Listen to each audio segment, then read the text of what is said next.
one-dimensional players aren't in the league. One-dimensional players ain't in the league. What made Michael Jordan is he could put up 30 and he could shut your butt down.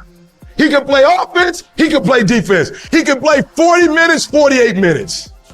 If you're not where you want to be financially, if you're not where you want to be emotionally, if you're not where you want to be physically, relationally, socially, 10 times out of 10, it is because you have settled in a place called convenience. And most of you in this room, your problem is you're one-dimensional and you're trying to hang your hat on that. So what? I'm the #1 motivational speaker in the world. Am I the #1 father in the world? My kids don't care nothing about YouTube.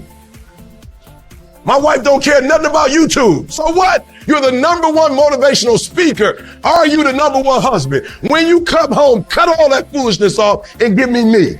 And y'all conferences, do me a favor. You and CJ talk, and when you get in the garage, you close the garage, and when you come in the house, you take E.T. the hip-hop preacher off. I want Eric. I married Eric. I didn't marry E.T. the hip-hop preacher. If you continue to believe that your best work is behind you, then you will never achieve what is ahead of you.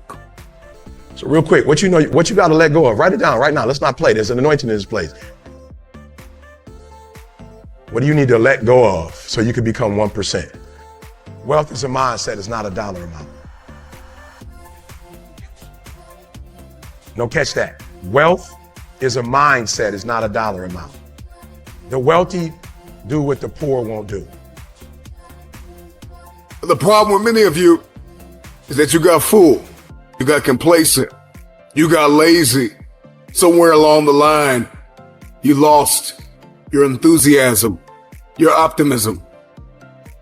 You lost your hunger. So we're going to talk about the wealthy in a minute. I want you to write it all down. I told you I wake up at 3 o'clock in the morning. I am willing to do what others are not willing to do so I can live like others will never live. Somebody say you get up at 3 o'clock in the morning. Why wouldn't I? Why wouldn't I get up at 3 o'clock? Our ancestors were getting up at 3 or 4, picking cotton. Oh, you thought they was getting up at 9. You thought they was like, picking cotton today? Oh, we're going to start at 9. We're going to start at 9 a.m. It's going to just let the sun come up. And then once the sun comes up, we're going to, you're sick? Oh, you get a sick day. If you want your future, then you are going to have to get acquainted with pain, with discomfort, with inconvenience. Because hunger is the only thing that's going to give you the power to persevere through that pain. Here's what's crazy. In the 1800s, I had to have a certain work ethic just to survive. And you have the opportunity to become multi-millionaires, billionaires, and your work ethic is worse than the people who was forced to work. People tell me, I'm a boss. You're not a boss. You can't even make yourself get up. You got a t-shirt on, I'm a boss, but you getting up at 8:30, 9 o'clock. Bosses are up watching the 3 o'clock news. Some of you didn't even know the news came on at 3 o'clock. Because you watched the 6 o'clock news. You thought that was the first one. The first news is at 3 a.m. That's the one Warren Buffett on. No, you're saying Warren Buffett is Warren Buffett because he's a white male. Warren Buffett is Warren Buffett because of where he grew up. Warren Buffett is not Warren Buffett because of where he grew up. Warren Buffett is Warren Buffett because what he does. He reads 6 hours a day every day. That's 42 doggone hours a week.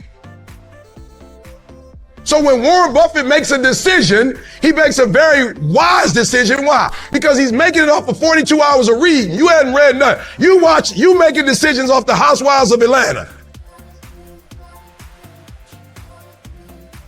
Warren Buffett is binging on, I was in the room with Warren Buffett. He said he was reading the financial report of GM in 1956. Why? Because that was their best year. He's binging on GM's financial records from 1956 and you binging on Power. But now you saying, hey, racist. They ain't racist when you watching Power though. I don't care if you got to listen to me 1,000 times. I need you to get crystal clear about your future. Because the only reason why you are here, the only reason why you're alive is because you have work to do. Come on, talk back to me. You are not a boss because you got all day to do whatever you want to do. And the most you can do is go to work for somebody that you don't like and you don't care for and dog them out and complain about them when they're giving you a check.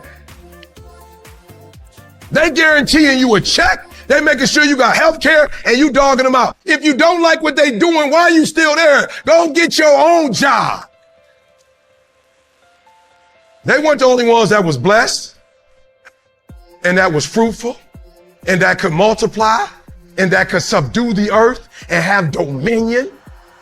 They're not the only ones.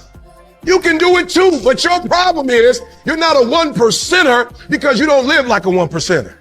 If you want generational cycles broken in your family, if you want to be the first to achieve, the first to get it done, the first to see it, the first to do it, you must stay hungry.